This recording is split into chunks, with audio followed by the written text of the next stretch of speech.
땜질 보강이 아니라 다시 지어야 됩니다. 이 사건을 보면서 이런 생각을 했습니다. 왜 안 좋은 소문은 진짜일 가능성이 높을까? 철근값 올라서 철근 빼먹는다 이야기는 소문이 정말 많이 돌았던 이야기인데 이게 사실로 진실로 밝혀졌습니다. 이딴 식으로 짓는다면 용적률을 풀어줘서 50층 70층 지으면 뭐합니까? 그리고 그런 아파트들 오피스텔들 40년 뒤에는 재건축 어떻게 합니까? 그땐 뭐 100층 140층 이렇게 올려서 재건축하게 할 겁니까?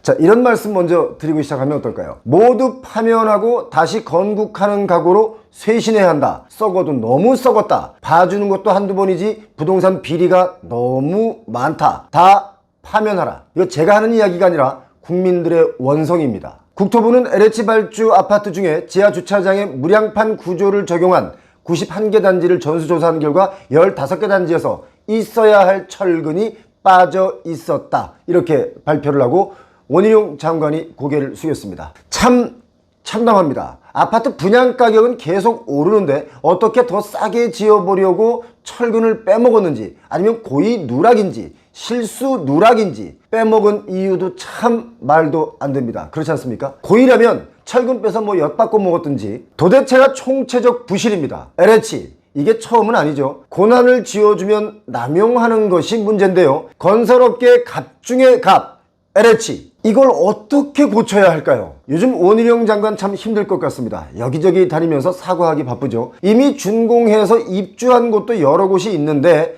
내 집 마련 어렵게 해서 들어갔는데 이게 무슨 날벼락입니까? 사실 2020년 이후 건축한 아파트들 뭐 지식산업센터, 오피스텔, 빌라 짓는 건물 모조리 자재값 올라서 철근 빼먹고 건축한다 이런 소문이 현장에서는 파다했는데 그게 사실로 나타나니까 참 여러 가지로 대략 난감합니다. 대통령께서도 전부 전수조사하라 이렇게 명령을 했죠. 전부 다 해야 됩니다. 이거 살인행위입니다. 건설업계가 왜 이런 식으로 계속 문제가 생기느냐 모 대학의 설계 건축 전문 그 교수님에게 여쭤보니까 설계 도면상에 나와 있는 철근의 30% 정도는 빼고 시공해도 무너지지 않는다 라는 인식이 있다는 겁니다. 이게 무슨 말이냐? 설계라는 것은 완벽한 상황을 그려놓은 것인데 실질적으로는 30%가 빠져도 무너지지 않는다 이런 생각들을 한다는 겁니다. 이런 생각들이 만연되어 있다 보니까 빼먹어도 괜찮다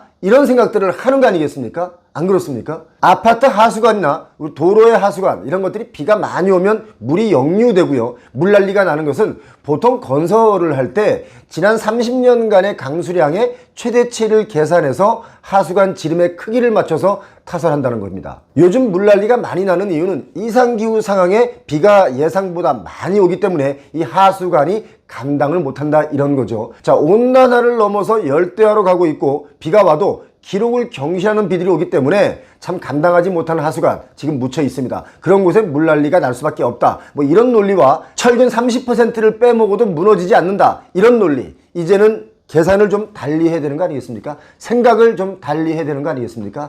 자, 그나저나 이미 입주하신 분들은 얼마나 불안하시겠습니까? 이렇게 철근을 빼먹고 지은 아파트에 비싼 돈을 주고 입주를 했으니 당사자들 기분은 또 어떻겠습니까? 기분이나 마나 목숨이 걸려 있는 거죠. 아니 우리나라가 어쩌다가 건설이 중국 건설처럼 됐습니까? 초인류 기술의 건설 기술을 자랑하는 나라 아니었습니까? 어쩌다가 이렇게 허망하게 신뢰를 다 잃어버리는 걸까요? 그것은요 돈의 카르텔입니다. 돈이면 다 해결되는 세상. 돈 주고 골프 한번 쳐주면 눈 감아주고 해외여행 보내주면 또 눈 감아주고 이렇게 로비로 일관된 작업들이라서 그렇습니다. 여러분 생각은 어떻습니까? 내가 살 집도 아니니까 서로 으르렁 싸우지 않고 좋은 게 좋은 거라고 서로 봐주면서 일을 했기 때문에 이런 일들이 벌어지는 거죠. 후분양을 해야 한다 이렇게 말씀하시는 분들이 많이 계신데요. 정말 선분양해야 할 이유가 없어지고 있다는 의견들이 많습니다. 우리가 10,000원짜리 밥을 먹을 때도요 다 먹고 나서 계산하죠.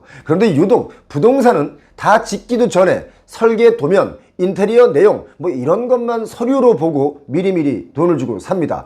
계약금 치르고 중도금 내고 나면 그런데 이게 반품도 안 되죠. 취소가 안 돼요. 우리가 돈을 주고 사는 재화 중에 물건도 안 보고 돈을 지불하는 사례 부동산이 제일 비쌉니다. 일반적인 상거래에서는 생산자가 미리 물건을 만들어 놓고 소비자들의 선택을 기다리는 것이 보통이죠. 그런데 아파트나 부동산을 구매할 때는 그렇게 하질 못합니다. 왜냐? 이게 고가이기 때문에 그렇습니다. 선분양 제도는 1970년대 아파트를 공급하는 공급사가 재원을 마련하지 못하기 때문에 수분양자들에게 계약금, 또 중도금, 잔금 이렇게 나눠받으면서 건설비를 충당해서 만들게 됐죠. 공사 초기의 건설 자금을 수분양자들로부터 이자 없이 자금 조달을 받아서 하기 때문에 사업 구조의 안정성 확보 때문에 건설사 입장에서는 가장 선호하는 방식이 바로 선분양 제도입니다. 자, 선분양 제도의 장점과 단점, 이거 아주 간단하게 정리를 하면, 장점은 앞서 말씀드린 것처럼 건설 시공 자금을 좀 수월하게 확보할 수 있고, 소비자 입장에서는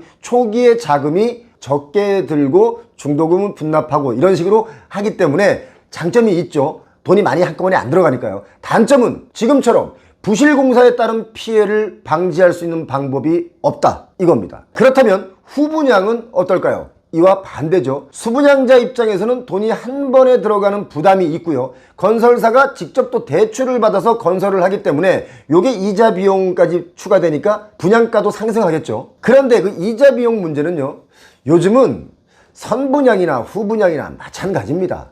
큰 차이 안 납니다. 자, 후분양도 수분양자들이 결국 이자를 다 무는 꼴이기 때문에 그렇습니다. 후분양의 가장 큰 장점은 다 지어놓은 곳을 직접 보고 살 수 있기 때문에 여러 가지로 좀 안심할 수가 있겠죠. 후분양이 제도로도 안 된다면 여러분, 방법은 딱 하나 있습니다. 준공 후 미분양을 사는 겁니다. 예? 그러면 남들이 먼저 좋은 걸 다 사서 없어지면 나는 못 사는 거 아니냐, 이런 생각이 드시는 거죠. 부동산은 다 따로 임자가 있습니다. 내 것이 되려는 것과 내 것이 안 되는 것의 차이죠. 뭐 아무튼 건설 자재 빼먹는 건설사 지금 나타난 곳 뿐일까요? 이렇게 되고 나니까 제가 지난번에 이 얘기했다가 욕을 많이 먹었는데요. 차라리 GS는 그나마 양심적입니다. 딱 걸리자마자 전면 재시공을 선언했고 머리도 확 숙였습니다. 다른 곳은 지금 걸릴까봐 안절부절하고 있습니다. 운이 나쁘면 걸리고 운이 좋으면 그냥 넘어간다, 이런 생각들을 하고 있는 거죠. 안 걸리면 마치 내가 떳떳하게 아주 완벽하게 시공한 것처럼 행동들을 합니다. 이게 양심과 비양심의 차이입니다. 철근 빼먹은 거 보강하겠다, 이렇게 대책을 내놨는데 여러분 생각해 보시기 바랍니다. 탈모약을 머리에 발랐는데 이 머리털이 머리에 나야 되는데 탈모약 바른 손가락에 나면 이게 제대로 된 치료입니까? 땜질 보강이 아니라 다시 지어야 됩니다. 이 사건을 보면서 이런 생각을 했습니다. 왜 안 좋은 소문은 진짜일 가능성이 높을까? 철근값 올라서 철근 빼먹는다 이야기는 소문이 정말 많이 돌았던 이야기인데 이게 사실로, 진실로 밝혀졌습니다. 이딴 식으로 짓는다면 용적률을 풀어줘서 50층, 70층 지으면 뭐합니까? 그리고 그런 아파트들, 오피스텔들 40년 뒤에는 재건축 어떻게 합니까? 그땐 뭐 100층, 140층 이렇게 올려서 재건축하게 할 겁니까? 40년 뒤에는 우리가 안 살아있을 테니까 네가 걱정하지 마라, 뭐 이렇게 말씀하시는 분도 계시겠지만 답답합니다. 철근 빼먹은 것, 땜질 보강이 아니라 다시 지어야 한다라고 생각합니다. 안전은 그 무엇보다도 소중하기 때문입니다. 오늘 표영호TV 여기까지 하겠습니다. 고맙습니다.